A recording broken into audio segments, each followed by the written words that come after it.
시작하도록 하겠습니다. 저는 명지대학교 기록정보과학 전문대학원의 임진희이고요. 1시간 이내에 데이터 세트 이해하기라고 하는 제목으로 내용을 좀 소개를 해보도록 하겠습니다. 전체 내용은 4가지 꼭지로 구성을 했고요. 일단 용어에 대한 정리 먼저 해보고 일반적으로 우리가 인식하는 데이터 세트 예시를 통해서 한번 이해를 해보고, 현재 행정정보 시스템의 대부분의 데이터 세트는 관계형 데이터베이스라고 하는 곳에 들어가 있는데, 이걸 이해하기 위해서 이게 어떻게 만들어지는지 하는 과정을 좀 살펴보고, 데이터 세트 식별할 때 기본적으로 고려해야 될 사항 몇 가지 한번 얘기해 보도록 하겠습니다. 먼저 첫 번째로 이 튜토리얼을 준비하게 된 이유가 있는데요. 오늘 주요 세션에서 이제 행정정보 데이터 세트 기록 관리에 대해서 여러 논의가 진행이 될 건데, 이걸 얘기를 하다 보면 데이터 세트가 뭔지에 대해서 서로가 공통된 인식을 갖고 있어야 될 거라고 보여집니다. 근데 다들 생각하는 게 많이 차이가 있고 해서 뭐랄까 논의의 기본이 되는 상식 기반을 같이 공유하자라는 차원에서 튜토리얼을 준비를 하게 되었고요.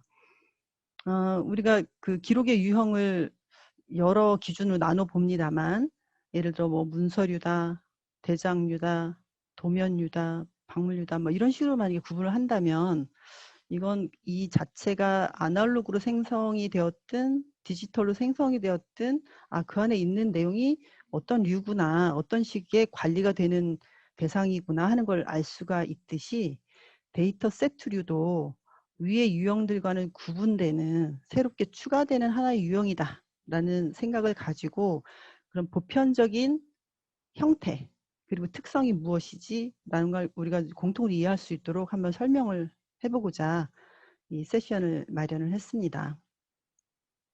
먼저 데이터 세트라고 하는 말이, 데이터라는 말이 붙어 있잖아요. 그래서 데이터에 대한 정의를 좀 살펴볼 필요가 있는데, 여러분이 뭐 구글링만 해봐도 위키피디아나 여러 군데서 굉장히 많은 종류의 설명이 나와 있습니다. 이게 딱히 아날로그다 디지털이다 이것과도 상관이 없고, 이게 뭐 시청 강류까지 포함되는 굉장히 광범위한 정의 내역을 갖고 있거든요.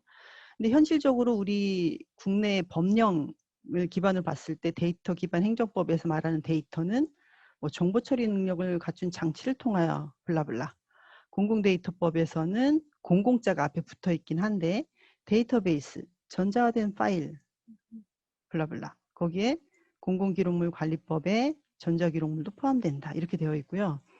조금 결이 다른 정의가 하나 있다면, 우리 1617로 표준에 보면 수기 방식 내지 자동적으로 전송 해석 내지 처리가 적합하도록 정식화된 방식으로 표현되는 요소 이렇게 되어 있어요. 여기서는 아날로그와 디지털을 다 합하여 정식화된 방식, 이게 번역이 좀 이상해서 그렇긴 한데 뭐 정형화된 구조를 갖는 뭐 이런 의미로 해석이 됩니다.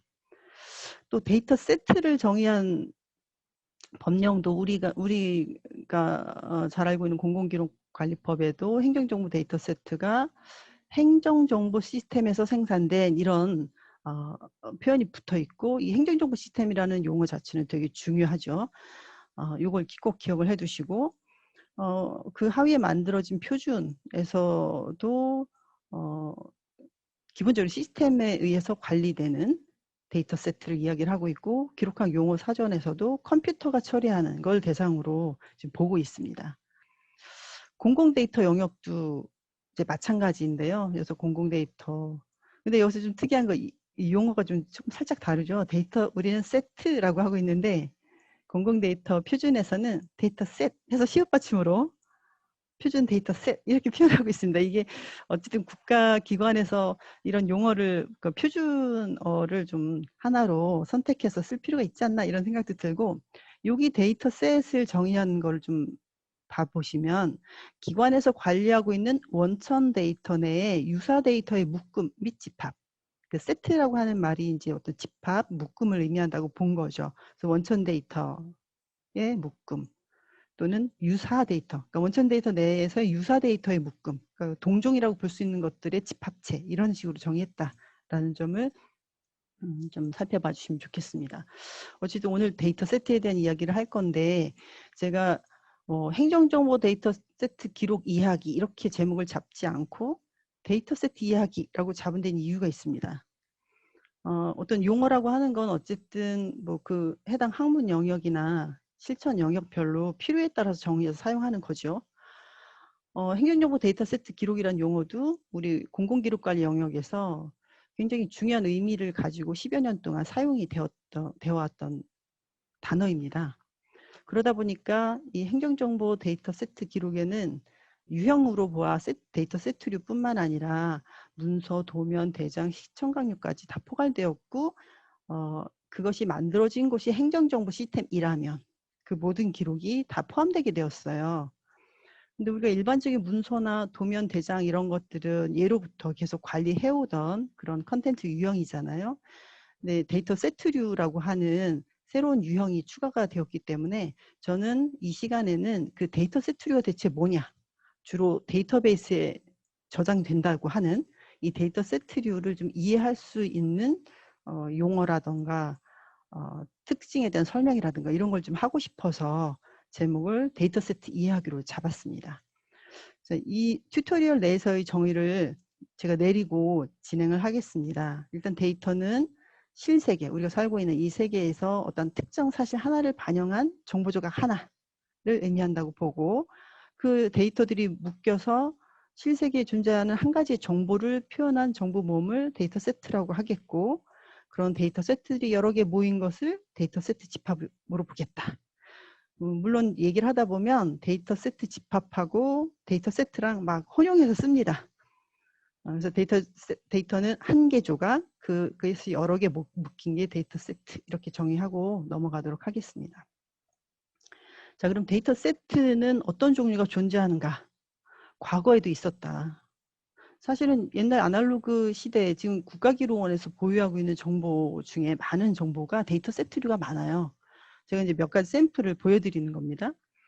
공시자료가 있어요. 제주도 1999년도 공시지가에 대한 겁니다. 대부분 데이터 세트라고 했을 때 아까 앞에서 정형화된 이런 표현을 했던 게 이런 표 형태가 많다는 거죠. 이렇게 항목이 다 정해져 있습니다. 항목이 정해져 있고 그 밑에 항목명 아래에 데이터가 한 줄, 두 줄, 세 줄 쭉 들어가죠. 그래서 이 항목별로 보면 어떤 공시지가 같은 경우는 숫자 값이 들어가 있고 뭐 지리적 위치 이런 데는 텍스트, 스트링이 들어가 있고 뭐 여기 지목에는 뭐 뭔가 이렇게 코드값 같은 게 들어가 있고 뭐 이런 식으로 만들어지고 이런 데이터 세트는 한 번만 만들어지는 게 아니겠죠.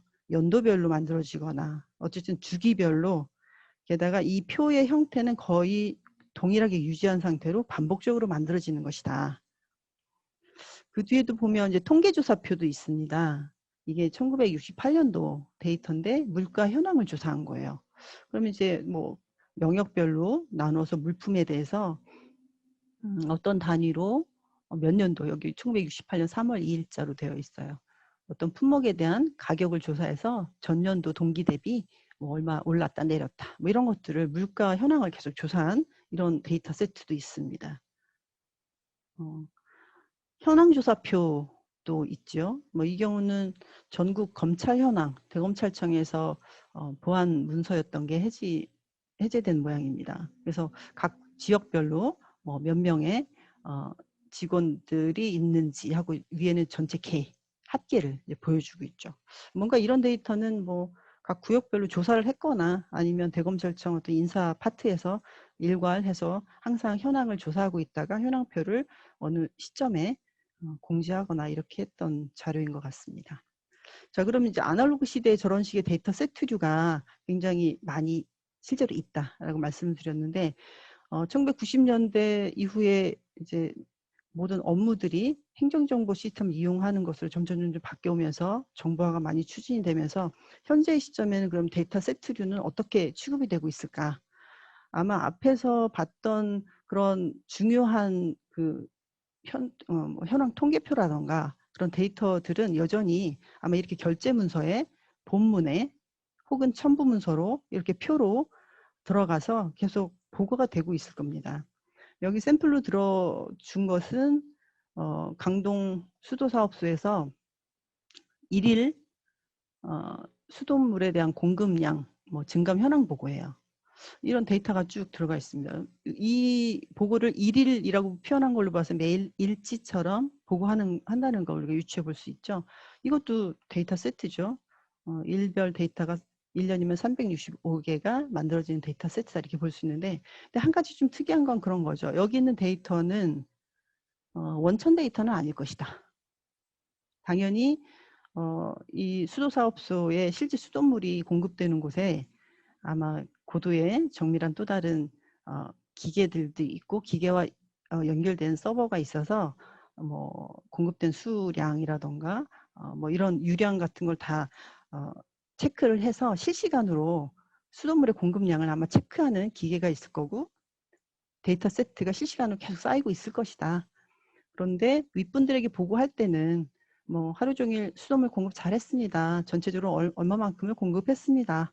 라고 보여주는 그런 표를 따로 집계하여, 그러니까 집계표를 만들어서 이제 보여주고 있는 것일 것이다. 예, 이거는 이제 이렇게 결제 문서가 만들어지면 이거는 우리가 알고 있는 온나라라던가 전자문서 시스템에서 결제 문서로 포함이 되니까 이미 기록화가 되고 있다라고 보여지는 영역이죠. 그 뒤에도 유사한 사례는 굉장히 많죠. 뭐 암사 아리수 정수센터에서는 정수센터를 운영하다 보니까 전력 사용량이 많은데 전력 사용이 얼만큼 증가하고 있는지를 월별로 현황을 보고하고 있는 데이터가 있는데요. 이것 역시도 약간 집계된 데이터라는 걸 볼 수가 있어요. 근데 어쨌든 이런 데이터 세트류가 첨부 문서의 엑셀로 부착이 되어서 계속 만들어지고 있다. 근데 이것에 대한 원천 데이터, 더 상세한 데이터가 있는 행정정보 시스템이 있을 법하다. 이렇게 유추가 되죠. 동작구 보건소에서는 보건소의 일일 민원 처리 현황을 결제 문서로 붙임 파일로 해서 보고를 하고 있어요. 여기 보면 뭐 그 민원의 종류가 좀 상당히 좀 다른 것들이 섞여 있어서 여기 뭐 보건의학과 같은 경우는 건강검진 뭐 이런 거니까 이거는 건강검진 할 때 당연히 또 시스템에 막 입력하는 게 있어서 이것과 관련된 행정정보 시스템도 별도로 있겠다 싶은데 이 민원 처리 현황 같은 경우는 그 한 건 한 건의 사안 처리에 대한 상세 정보보다는 이 보건소가 하루 동안 어떤 종류의 일을 몇 건을 처리했나 하는 것들을 이제 보고하는 형태로 일지로 이렇게 나오고 있죠. 이 자체도 뭐 새로운 하나의 데이터 세트라고 볼 수도 있고, 그리고 이것에 집계되어 있는 데이터를 통해서 저 뒷단에 또 다른 행정정보 시스템에 뭔가의 정보가 쌓이고 있다 이렇게 유추해 볼 수도 있겠죠. 이런 식의 처리 현황 엑셀 데이터는 모르긴 몰라도 업무 담당자들 PC에 자기가 하고 있는 업무에 대한 어떤 현황표 같은 것을 시스템에서 추출했든 아니면 자기가 아름아름 조사를 했든 현황표 하나쯤은 엑셀 파일로 다 갖고 있을 것 같아요. 이제 그런 종류들도 뭐 이렇게 의미 있는 데이터 세트일 수 있다. 왜냐하면 정보공개 청구권을 다뤄보면 대부분 시스템에는 로 데이터를 요구하기보다 그 업무 담당자 PC에 있는 약간 그 한 몇 년치 누적된 정리된 집계표 뭐 이런 걸 요구하는 경우가 꽤 많습니다. 그리고 그거를 청구가 되면 공개를 해야 되는 상황이죠. 또 데이터 서비스도 굉장히 활발하게 이루어지고 있죠.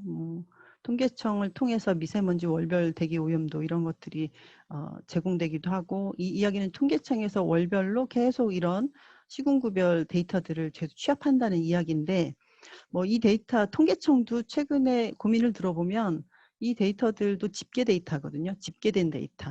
뭐 구 전체 통으로 그냥 하나의 데이터가 오니까 그것이 만들어진 그 밑단에 좀 더 상세한 로 데이터, 원천 데이터들이 있을 텐데 그런 데이터들까지 이제 통계청에서 그걸 가지고 와서 향후에 빅데이터 시대에 좀 대응해야 되는 거 아니냐 그런 논의가 있는 걸로 알고 있습니다.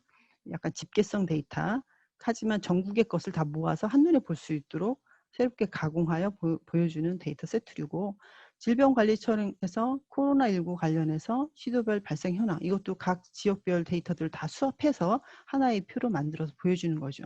이런 데이터는 시민들의 생활과 너무 밀접한 연관이 있는 데이터이므로 공공기관이 데이터들을 다 수합 업무를 뒤에서 해서 이렇게 보여주는 가공된 데이터 세트류라 이렇게 볼 수 있겠죠. 이런 데이터들이 집합적으로 들어가 있는 게 이제 공공 데이터 포털일 겁니다. 이 공공 데이터 포털에 들어가셔서 데이터를 보다 보면 여기에도 이제 반정형, 비정형 데이터들도 물론 포함은 되어 있습니다. 근데 이제 데이터 순수한 정형화된 데이터 세트류들에서도 보다 보면은 그 시스템에서 추출해낸 것 같은 데이터가 있는가 하면 업무 담당자가 PC에서 따로 엑셀로 관리하면서 올리는 데이터도 있습니다. 그 여러 가지가 섞여 있다 이렇게 볼 수가 있겠습니다.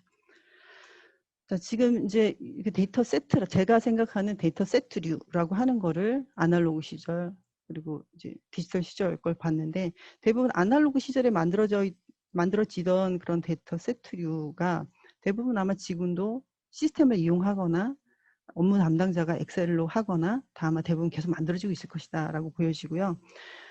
상당 부분이 정보화를 거쳐서 정보 시스템을 이용해서 저장이 되거나 만들어진다고 한다면 이제 우리가 데이터 세트 기록을 관리해야 돼라고 했을 때 우리는 시스템 안에 들어가 있는 데이터 세트를 봐야 되겠죠. 그러면 그 데이터 세트들이 정보화 과정에서 어떻게 만들어지는가를 한번 살펴보면 그런 데이터 세트를 들여다볼 때 좀 도움이 될 것 같아서 세 번째 꼭지는 관계형 DB 설계 과정을 살펴보려고 합니다. 자, 행정정보 시스템들을 포함한 그 정보 시스템이 만들어지는 절차는 되게 뭐 계획 수립을 해서 업무 분석을 한 다음에 두 축으로 같이 진행이 되는데 하나는 데이터를 분석을 하는 겁니다. 이 시스템에 어떤 데이터가 생성이 되고 저장이 되고 가공이 되고 나중에 출력이 되어야 하나? 이런 거를 설계, 구현 과정을 거치게 되고 또 한편으로는 그 데이터를 실제로 생성할 때 사용되는 소프트웨어, 변형할 때 쓰는 소프트웨어, 보고자 할 때 조회하는 소프트웨어 등등 프로그램을 설계하는 과정 이렇게 나뉘어지게 됩니다. 이때 DB 쪽은 우리가 이제 두 가지 용어를 꼭 알아야 하죠. 데이터베이스라는 용어가 있고 DBMS라는 용어가 있어요. 그림으로 보자면 이렇게 생겼죠. 실제 데이터들이 저장되는 곳은 이 데이터베이스입니다. 실제 데이터베이스 파일 안에 데이터가 저장이 되게 돼 있어요. 그런데 이 데이터베이스는 애플리케이션 프로그램이나 일반 이용자, 우리 같은 이용자가 직접 건드릴 수 없게 되어 있습니다. 중간에 반드시 DBMS라고 하는 소프트웨어를 거치도록 되어 있습니다. 그리고 대부분은 이제 그 관계형 DB 같은 경우는 SQL이라고 하는 언어를 통해서 요청을 하면 DBMS가 데이터를 가져다 주거나 처리해 주거나 하는 그런 구조로 되어 있죠. 자, 데이터베이스는 뭐 데이터의 집합입니다. 이 안에 이제 데이터 세트들이 있겠지요. 종류는 뭐 계층형, 네트워크형, 관계형 뭐 등등 많이 있고 최근엔 NoSQL도 많이 사용을 하는데 현재 행정기관의 DBMS 중에 얼핏 듣기 한 60% 이상이 여전히 RDB로 구성이 되어 있습니다. 그래서 RDB를 기준으로 좀 제가 소개를 좀 해볼까 하고요. DBMS는 좀 전에 이야기한 대로 소프트웨어라고 얘기를 했고 근데 이 데이터베이스를 관리해주는 기능이 들어있는 소프트웨어인데 종류는 예를 들면 RDBMS의 경우에 RDB를 관리해주는 RDBMS의 경우에 이제 여러 가지 종류가 있습니다. 제가 이제 오라클에서 예전에 한 8년 넘게 근무를 했었죠. MySQL이라고 하는 오픈소스 DBMS가 있는데 이거 기억해 주세요. DBMS를 쓰는 이유는 이렇게 데이터가 점점 양이 많아지고 업무를 하는 사람이 많아지면 서로 막 데이터를 고치려 할 거 아닙니까? 그래서 정합성이 떨어질 수 있어서 DBMS를 통해서 다수의 사용자가 데이터의 무결성을 지키면서 원활하게 일할 수 있도록 하기 위해서 만들어진 것이다 라고 보시면 됩니다. 그러면 이제 DB 구축 절차, 아까 앞에서 잠깐 봤는데 DB 구축 절차를 좀 더 자세히 보면 어떤 데이터가 필요하지? 그거를 사람들이 다 알아볼 수 있게 ERD라고 하는 그림으로 그려줍니다. 이런 데이터가 DB에 있어야 해. 자, ERD라고 하는 용어도 기억해 주세요. Entity Relationship Diagram입니다. 엔티티들을 찾아내고 그들 간의 관계를 찾아서 그림으로 그려준다. 자, 여기까지는 중요한 게 DBMS의 독립적이다. 그러니까 DBMS 뭘 쓸지 생각하지 않고 그리는 그림입니다. 이게 끝나고 나면 논리적 설계와 물리적 설계를 하게 되는데, 이거를 할 때는 DBMS를 선택해야 됩니다. 아, 우리 RDB로 할 거야. MySQL로 해야지. 이런 게 결정이 되고 거기에 맞춰서 스키마 설계를 하고 물리적 구조 설계를 하고, 실제 예를 들어 MySQL을 쓸 거다. 그럼 MySQL을 설치를 하고 거기다가 실제 데이터베이스를 생성하게 되는 겁니다. 자, ERD의 예시입니다. 아, 학사 관리를 해야겠다. 대학원 학사 관리를 해야겠는데 학생들 관리해야지. 그래, 학생 기본 정보를 좀 입력해서 저장해야겠어. 교수 정보도 저장해야지. 아, 개설되는 강좌 정보도 저장해야지. 학생들이 수강 신청한 내역도 저장해야겠어. 그럼 그 각각의 대상이 학생하고 교수는 완전히 다른 종류의 대상이잖아요. 그 구별되는 대상들 하나하나를 네모 박스로 엔터티라는 이름으로 만들어줍니다.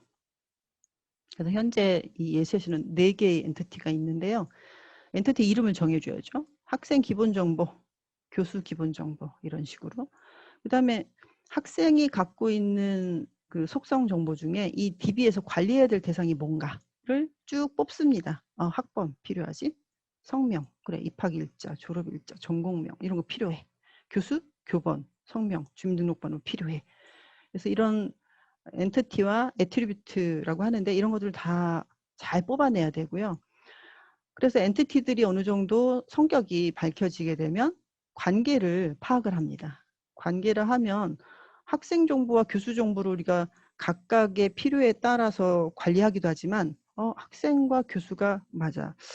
임진희 교수가 누구누구 학생들을 지도하지. 지도교수 관계가 있지.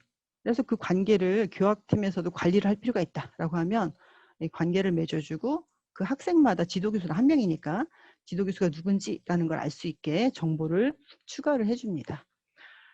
이쪽에 엔티티에 있는 데이터와 이쪽에 엔티티의 데이터 간에 어떤 관계가 있고 그 관계를 관리해야 된다고 한다면 릴레이션십이 생기는 거고 선으로 표현을 해줍니다.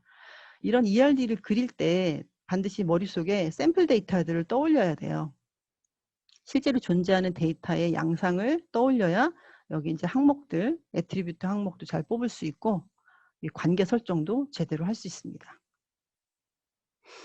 자, 이렇게 개념 모델을 만들고 나면 그 뒤에 이제 논리적 설계, 물리적 설계로 들어가면서 좀 더 상세한 키와 관계를 정의한다던가 상세화를 한다던가 이런 과정을 거치게 됩니다.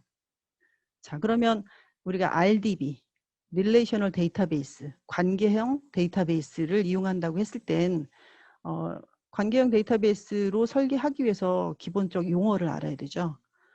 일단 3개를 알아야 됩니다. RDB에서는 데이터를 관리할 때 기본이 되는 단위가 테이블이다.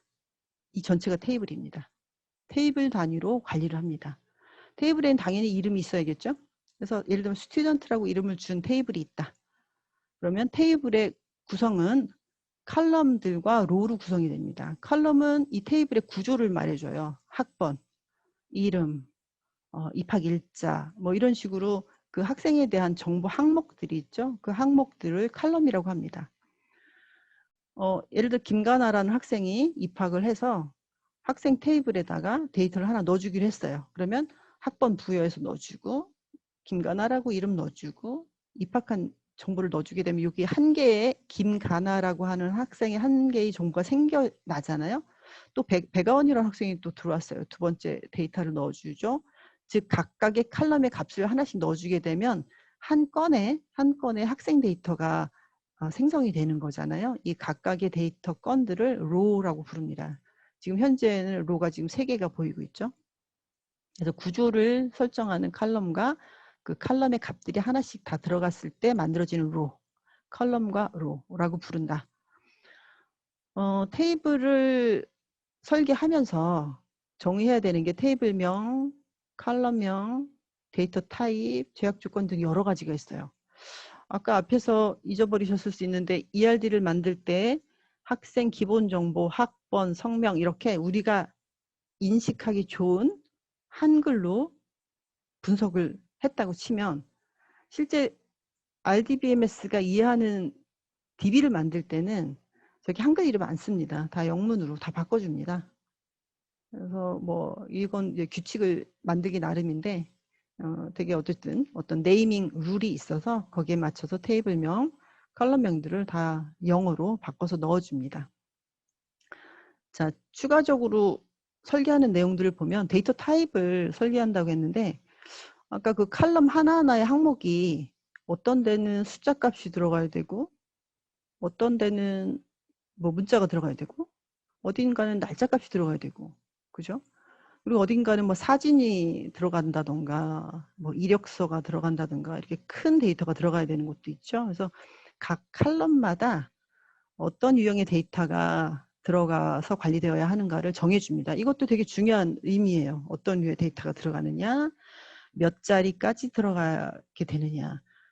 여기 좀 오타가 좀 있습니다. 제가 이걸 좀 편집을 잘했어야 되는데 3.4 곱하기 10의 마이너스 9승 1.3 곱하기 10의 35승을 표현하려고 했습니다. DBMS는 굉장히 다양한 용도로 쓰이기 때문에 과학용으로 쓸 때는 나노 단위로까지도 가고 굉장히 큰 우주 데이터 같은 경우는 굉장히 큰 데이터도 다뤄야 되기 때문에 범위를 굉장히 다양하게 설정해서 데이터 타입을 정할 수 있어요. 여기 보면 날짜도 마찬가지입니다.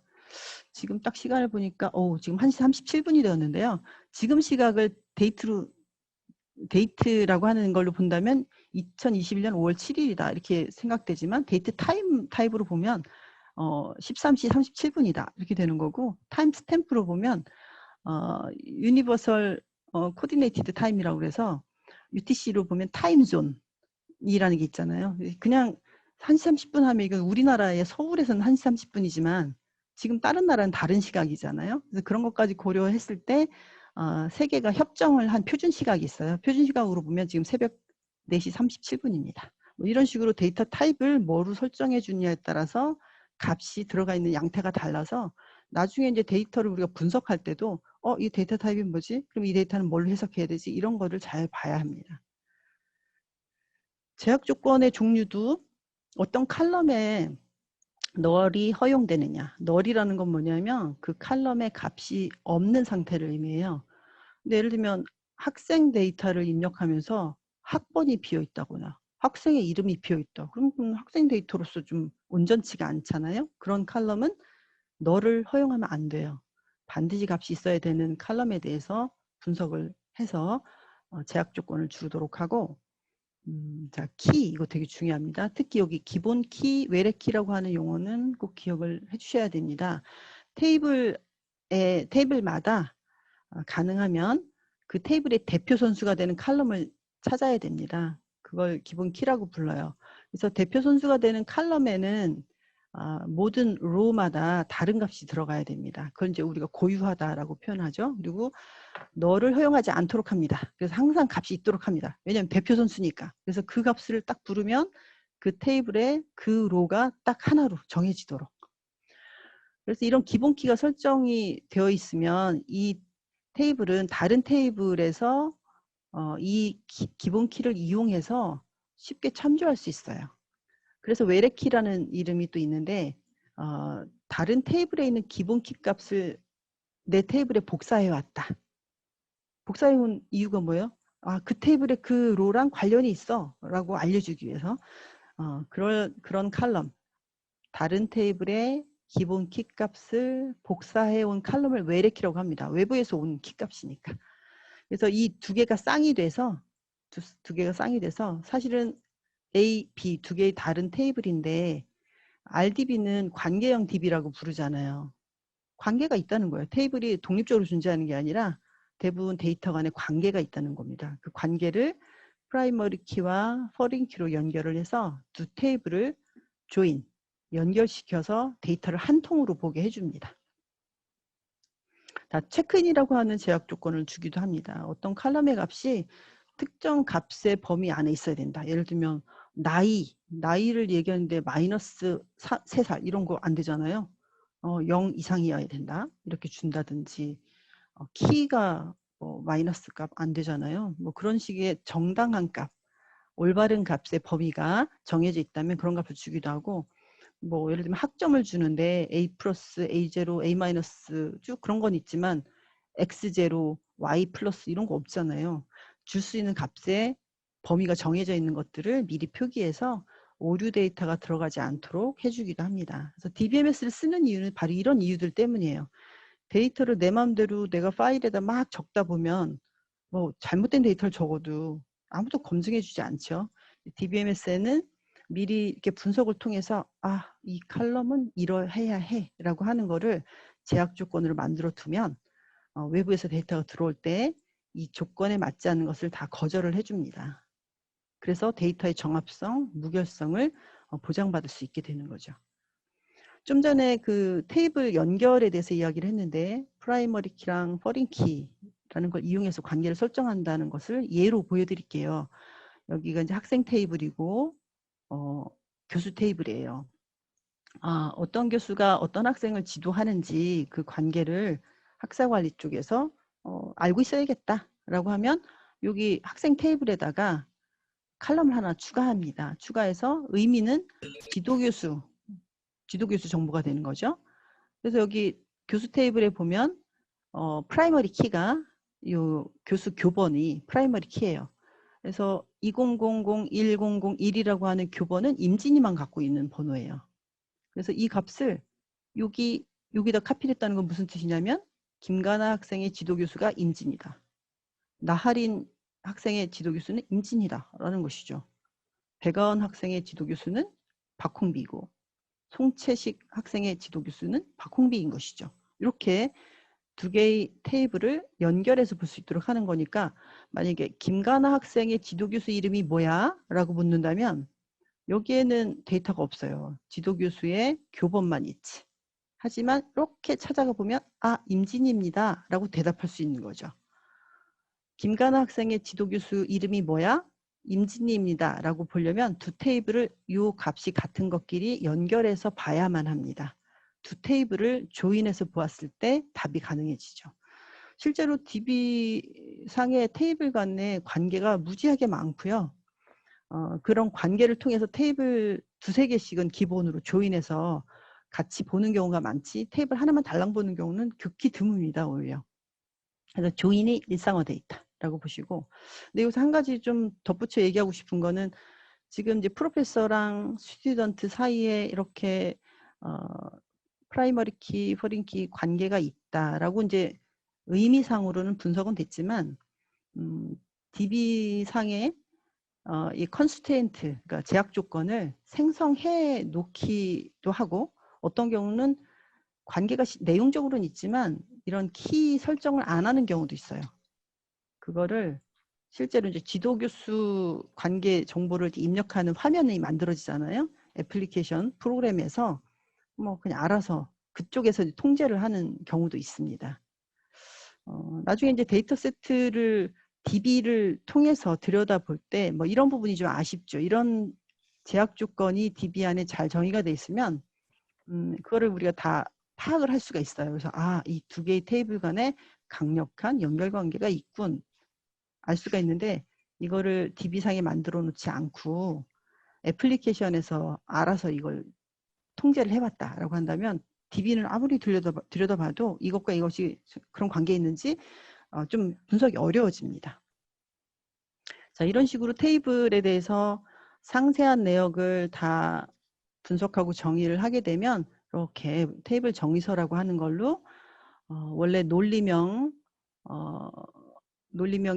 그 학생 기본 정보인데 테이블명은 스튜던트고 주로 학사관리 쪽에서 사용할 테이블이고 칼럼은 논리명은 학번이었는데 ST_ID로 가져왔고 데이터 타입은 바차 타입에 10자리까지 갈 수 있고 여기 데이터가 오류네요.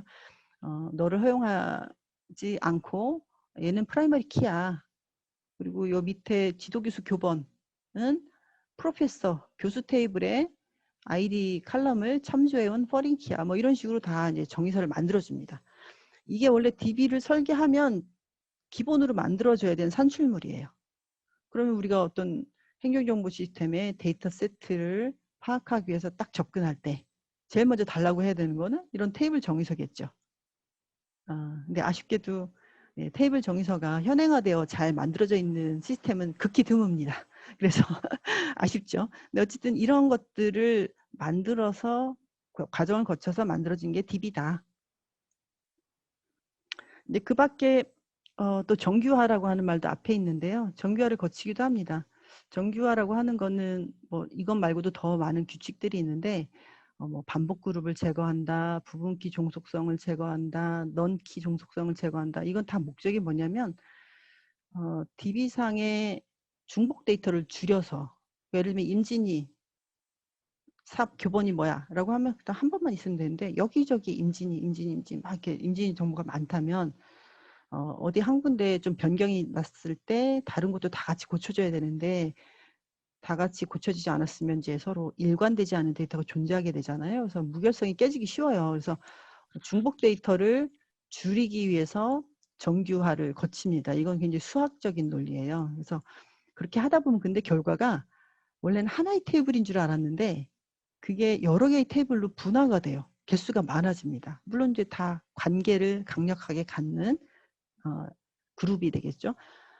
그래서 실제로 이제 DB를 처음에는 아까 이제 샘플에서도 엔티티가 4개였지만 그걸 갖고 막 정규화도 하고 뭐도 하고 하다 보면 한 10개로 늘어나요. 개수가.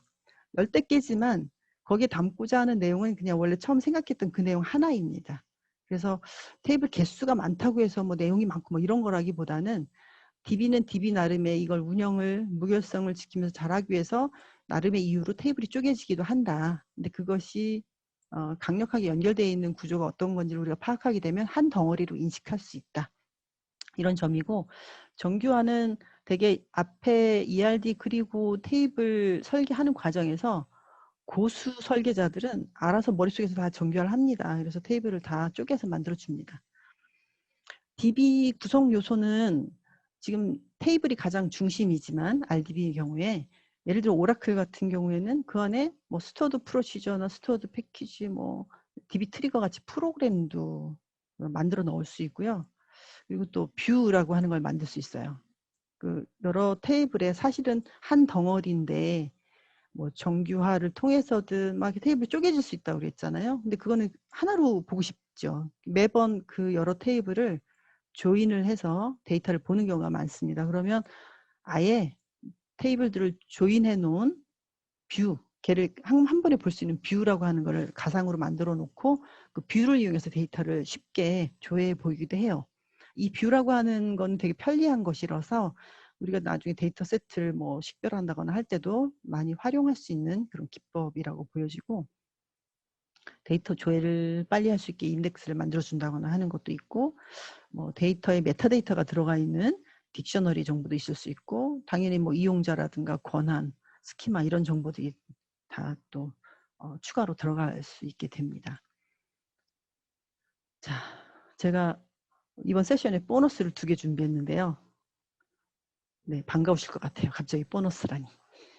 여러분이 ERD를 너무 어렵게 생각하지 않으셨으면 해서 ERD를 경험해 볼 수 있게 이렇게 안내문을 해놨으니까 오픈소스 ERD 모델링 도구가 있습니다. 그리로 클릭하셔서 일단 가입하시고 여기 링크 누르시면 요 샘플 앞에서 보여줬던 샘플하고 그 뒤에 좀 더 설계된 테이블 내역이 있습니다. 그걸 여러분이 여기 오른쪽 상단에 복사 버튼 클릭하면 본인 걸로 만들 수가 있어요. 그래서 여기 들어가서 보시기 바랍니다.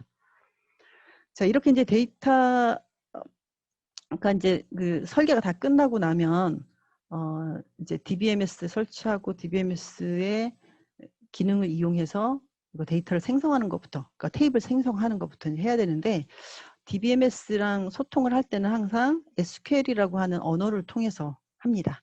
Structured Query Language의 약자고요. ISO 표준으로 만들어져 있습니다. 데이터 데피니션 랭귀지에는 뭐 테이블을 만드는 명령문 이런 게 포함되어 있고 데이터 매니퓰레이션 랭귀지에는 select, insert 뭐 이런 실제 데이터 건 하나를 입력하고 수정하고 삭제하고 그 데이터를 조회하는 데 쓰이는 명령문 데이터 컨트롤 랭귀지라고 하는 이런 여러 가지 종류로 구성이 되어 있어요. 자, 설계를 마쳤으면 실제 DBMS에 접근해서 데이터베이스를 만들어야 되잖아요. 데이터베이스 자체도 만들어야 되고 그 안에 테이블을 이제 만들게 될 텐데 앞에 제가 보너스로 소개해드린 거기에 들어가서 그 기능 안에는 설계한 그 테이블을 MySQL에다가 내가 만들겠어 라고 했을 때 만들어줄 수 있는 create table SQL 문장을 만들어줘요. 그 툴에서. 예를 들면 create table 이거는 SQL 문장이거든요. student라는 이름으로 만들겠어. 그리고 칼럼의 데이터 타입, 제약 조건, 콤마, 다음 칼럼 이름 해서 이런 식으로 쭉 해서 DBMS에서 딱 실행을 하면 이렇게 테이블이 실제로 만들어집니다. 이게 이제 MySQL에서 요 문장 그대로 가져가서 실행해서 만든 스튜던트 테이블이에요. 실제 이제 이 DB상에서는 다 영어로 이름이 뜨겠죠. 영어로 이름이 뜰 거고 현재 상황을 보여주는 거고 현재 이거는 구조만 만든 거예요. 스튜던트라는 테이블에 이런 칼럼이 있어 라고 해서 틀만 만들어준 겁니다. 그 틀이 만들어졌으면 거기에 실제 데이터를 입력할 수 있죠. 입력하는 SQL 문장은 insert라고 하는 문장이에요. 그래서 자, 스튜던트 테이블에 insert 할 테야. 요 칼럼에다 내가 값을 줄 건데 그 값은 요런 값이야. 학번, 김가나, 입학 일시 등등등등 해서 데이터를 잘 오류 없이 입력을 하게 되면 이렇게 MySQL에 데이터 한 건이 입력이 된 걸 보실 수 있어요. 자, 데이터들이 이게 쭈르륵 다 들어갔다고 치면 데이터를 조회해서 볼 때는 select라고 하는 문장을 쓰게 됩니다. 이건 뭐 문법이 정해져 있으니까 뭐 문법을 배워서 쓰면 되는데 select from이라는 키워드를 씁니다. from 다음에 테이블명 써줘요. 스튜던트 테이블에서 select 할 테다. 에스터리스크는 모든 칼럼이에요. 모든 칼럼 다 보여줘. 라고 하면 현재 들어가 있는 그 테이블의 모든 데이터를 다 보여줍니다. 이번에는 where라고 하는 절을 하나 추가하겠다. where 절에는 조건을 주는데요. st_id라는 칼럼 값이 6520001인 데이터만 보겠다. 여기는 2로 돼 있는데 여기는 1로 돼 있네요. 못합니다. 이 데이터만 보겠다 라고 하게 되면 곧 이 조건을 만족하는 stid 값이 652인 데이터가 보니까 하나밖에 없었던 거예요. 그래서 그 한 데이터만 출력을 해줍니다. 복잡하게 더 들어가 볼까요? 2020년 2학기에 수강한 사람의 이름과 수강 과목명 학점을 줘야 하겠다. 조금 복잡한데요. 이거는 테이블을 3개를 조인해야 돼요. 그래서 스튜던트 테이블, 클래스 테이블, SD 클래스 레지스트레이션 테이블 3개를 조인을 해서 이게 조인 조건을 웨어절에 써주고 또 거기에 조건 중에 하나가 2020년 2학기 때라고 해서 이제 조건절이 3개가 나오고 학생의 이름과 과목명 이름과 학점 이렇게 원하는 칼럼을 선택을 해주면 송채식이 차세대 기록관리 무형 세미나에서 B+를 받았다. 이렇게 출력이 되는 겁니다. 이게 되게 복잡하고 어려워 보일 수는 있지만 뭐 이 계통에서 일하는 사람들한테는 늘상 하는 일이기도 하고 이유는 이렇게 해서 결합해서 보여지는 이런 데이터가 우리 일반인 눈에는 하나의 세트로 보인다는 거죠. 그 뒤에 테이블이 몇 개가 됐든 상관없어요. 의미 있는 정보가 한 표로 딱 나오게 되면 우리가 인식할 땐 그게 하나의 데이터 세트인 거죠. 네. 그래서 아주 디테일하게 상세하게 그 뒷단의 DB를 봤을 때는 굉장히 쪼개져 있고 자세하고 여러 가지 복잡하겠지만 어떻게 보면 이제 데이터 세트, 의미 있는 데이터 세트, 사람들에게 의미 있는 그런 데이터 세트라고 했을 때는 그 복잡성을 좀 이렇게 뭐라고 해야 되나 단순화시킨 우리가 하나의 테이블로 하나의 표로 보기 원하는 그거를 데이터 세트로 인식을 하면 되지 않을까. 그리고 그 뒷단에 근데 그게 테이블 하나일 수도 있고 테이블 10개일 수도 있다. 10개가 조인된 거다라고 했을 때 그 조인의 구성은 사실 그 뒤에 이제 그 시스템을 유지보수하거나 뭐 설계했던 사람들은 금방 그 실렉트 문장을 만들 수 있거든요. 그걸 만들어서 매핑 시켜주면 그 우리가 인식하는 데이터 세트와 DB상의 그 데이터 세트를 출력해 줄 수 있는 큐어리와 연결이 되지 않을까 뭐 이런 생각을 해봅니다. 자, 보너스 두 번째입니다. DB 만들어 보세요. 여기 아마존 웹 서비스에 각자 자기 회원 가입하셔요. 그래서 로그인 하시면 MySQL 오픈소스 DBMS이기 때문에 설치하실 수 있고 설치 도와주는 영상 만들었습니다. 제 조교가 굉장히 고생해서 만들었습니다. 이거 설치하게 되면 그 DB를 용이하게 사용할 수 있는 이런 툴, 하이디 SQL이라고 하는 툴이 자동으로 같이 설치가 돼요. 이걸 이용해서 이제 아까처럼 크리에이트 테이블도 돌리고 실렉트한 결과도 보고 할 수 있거든요. 그래서 여기다가 저희가 샘플로 주는 SQL 문장들을 가지고 지금 채팅창에 아까 올렸어요.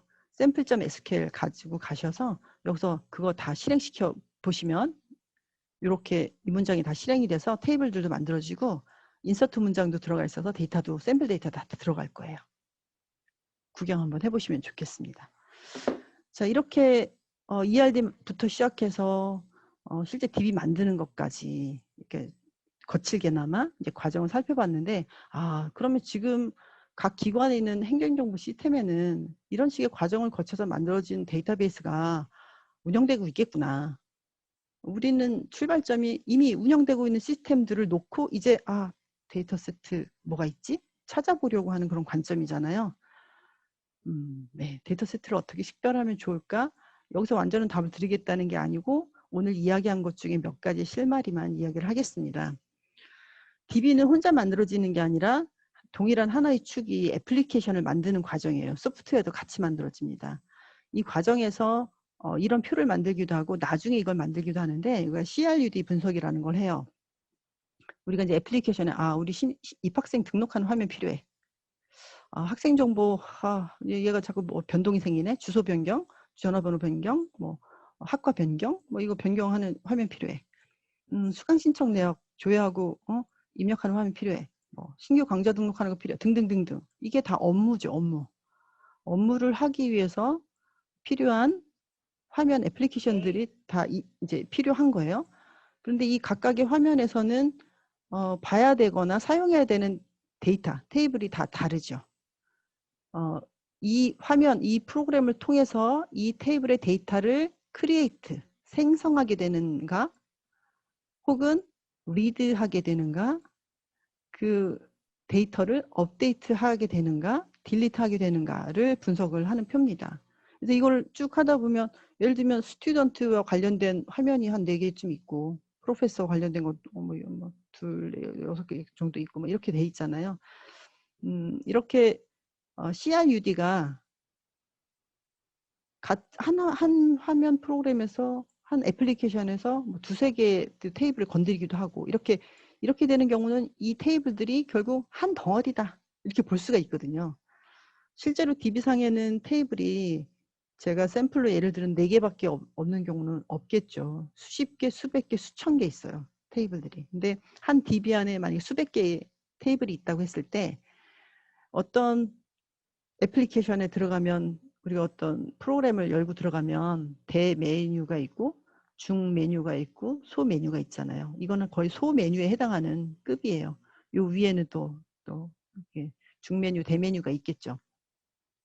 그 중 메뉴냐 대 메뉴 단위로 이렇게 주로 다루는 테이블들이 덩어리가 달라져요. CRUD가 있고 또 다른 테이블들이 뭐가 있다라고 했을 때 이 프로그램에서는 그 테이블을 전혀 건드리지 않는 CRUD를 하나도 하지 않는 그런 테이블이 있겠죠. 그러면 이 프로그램들과 이 데이터 간에만 관계가 있는 것이고 다른 테이블들은 다른 프로그램들과 관련이 있는 거예요. 그래서 그런 메뉴 또는 기능 또는 업무별로 주로 다루는 데이터 테이블들이 따로 이렇게 묶여지게 됩니다. 뭐 그걸 서브젝트 에어리어라고 하기도 하고 뭐 이렇게 해서 이제 시스템적으로는 서브 시스템으로 이제 나누기도 하고 그렇게 되는데요. 그런 단위들이 결국 하나의 데이터 세트일 가능성이 높은 그런 단위가 되죠. 지금 이제 관리기준표에서 단위 기능이라고 하는 것들을 그런 개념으로 인식하면 되지 않을까라고 생각이 되고요. 여기서 잠깐 좀 다른 얘기, 개인 경험 하나를 얘기를 해보면요. 이런 애플리케이션별로 테이블들에 대해서 어떤 CRUD를 하나 이런 거를 분석을 하는데 제가 이제 오라클이라는 회사에 이제 8년 정도 다녔다고 했는데요. 벌써 2000년, 1999년, 2000년 즈음에 DB 설계하는 툴, 도구를 이제 오라클이 갖고 있는 게 있거든요. 거기에서는 CRUD를 분석하지 않고 CRUDA를 분석하게 했어요. 근데 그 A가 뭐의 약자인지 아세요? 아카이브의 약자였습니다. 그래서 저는 처음에 A가 이게 대체 뭐야? CRUD는 내가 알고 있는 건데? 그래서 A를 막 찾아봤더니 아카이브라고 되어 있는 거예요. 이미 20여 년 전에 오라클 같은 곳에서는 이제 데이터베이스에 대한 요구가 뭐 기업도 그렇고 여러 군데서 다 오니까 이미 분석할 때부터 CRUD 이외에 따로 보존해야 되는 중요한 테이블, 그리고 CRUD 분석은 이 테이블 단위로만 하지 않고 칼럼 단위로까지도 하거든요. 그래서 칼럼 단위로 아카이브해야 될 칼럼을 표시하게 했었어요. 그래서 저는 그때는 이게 기록 관리 이런 것과 연결되는 줄 몰랐죠. 근데 나중에 와서 보니까 그러니까 아카이브 요구사항에 대해서 이게 굉장히 명시적인 요구가 있었고 DB 모델링 하는 단계부터 요구가 있었구나. 왜냐하면 오라클이 DBMS에서는 선두주자였기 때문에 아카이브라고 하는 용도를 따로 분석했다는 것은 그런 요구가 있었기 때문이라고 생각을 합니다. 우리도 이제 그런 분석을 할 때가 되었다 이런 생각도 하고요. 자, 이제 애플리케이션이 만들어지고 그 애플리케이션이 어떤 테이블을 대상으로 CRUD를 합니다. 자, 그런데 시스템이라는 게 고정되어 있지가 않아요. 왜냐하면 시스템은 업무를 하기 위해서 만든 건데요. 업무 규칙 자체가 계속 변해요. 예를 들어 학사 규정도 계속 변하지 않아요? 뭐 예를 들면 휴학했다가 언제든지 복학할 수 있었던 학교에서 이거 학생 정보를 언제까지 관리해야 돼? 10학기 이내에 복학하지 않으면 자동 제적해. 이렇게 규정을 바꿨어요. 그러면 그 시스템에 반영이 돼야 돼요. 그리고 최근에 외국인 학생 편입학 굉장히 많아졌잖아요. 예전엔 학생 데이터에 국적 이런 칼럼 관리할 이유가 없었어요. 다 한국인이라고 생각했거든. 근데 외국인이 들어왔어요. 이름도 외국어, 주소도 외국어, 뭔가 왠지 타국어로 입력이 돼야 되는 정보가 있겠죠. 그래서 어떤 칼럼의 값의 길이도 이름의 맥시멈 값이 우리나라의 경우와 외국은 또 다를 거 아니에요. 그 맥시멈 길이 이런 것도 달라져야 되고 언어 정보도 확인해야 돼요. 예전에는 제로 이하인 과목에 대해서 재수강 할 수 있게 했어. 근데 학생들이 너무 욕을 많이 해서 학점을 좀 이제 관리하고 싶으니까 C 플러스 이하에 대해서 재수강을 허용하는 걸 바꿨어. 그러면 그런 룰들이 데이터베이스, 애플리케이션도 바뀌고 데이터베이스 상에서도 바뀌어야 됩니다. 업무 규칙이 변경이 되면 처음에는 잘 사용하던 칼럼이 더 이상 사용되지 않을 수도 있고요. 새로운 칼럼이 추가되기도 해요. 데이터 타입이 변화되기도 하고요. 칼럼 값의 범위가 변화되기도 하는 등 DB 상의 변화가 발생합니다. 오래된 시스템일수록 누덕 이렇게 되기도 합니다. 자, 데이터 세트 식별하는 거에 대한 그냥 약간 좀 추상적이지만 몇 가지 DB의 생성 과정을 봤으니까 거기서 유추할 수 있는 걸 보면 동일 업무 배경에서 생성되거나 또는 생애 주기가 같은 데이터 덩어리를 찾아내요. 특히 프라이머리 키, 포린 키로 연결된 여러 개의 테이블, 이게 한 덩어리로 묶인다 보고 그 테이블들을 조인해서 데이터를 볼 수 있는 실렉트 문장을 만들게 된다면 우리가 이제 명확히 하나의 데이터 세트를 식별했다 이렇게 얘기할 수 있을 것 같고 어떤 데이터가 비어있는 칼럼들이 있어요. 그럼 그거는 제외해야 되거든요. 더 이상 안 쓰는 거니까. 그런데 또 살펴보니까 어떤 시점 이전까지는 썼었어. 그래서 데이터가 있기도 해. 있는 경우도 있고 어느 시점 이후에는 데이터가 없어. 그럴 때는 과거에 그 컬럼을 쓰던 시절의 데이터 세트에서는 그 컬럼 값을 가지고 와야지 될 수 있고요. 어떤 시점 이후에는 그 컬럼을 제외해야 될 수도 있어요. 자, 업무가 크게 변하고 시스템이 크게 고도화되면서 데이터가 저장되는 범위가 달라질 수 있어요. 그래서 크게 시스템이 고도화되고 새로운 업무가 정의되는 전후의 데이터 세트에 대한 식별이 조금 달라질 수 있다. 또 데이터의 변경 이력을 획득할 필요가 있는가도 판단해 봐야 된다.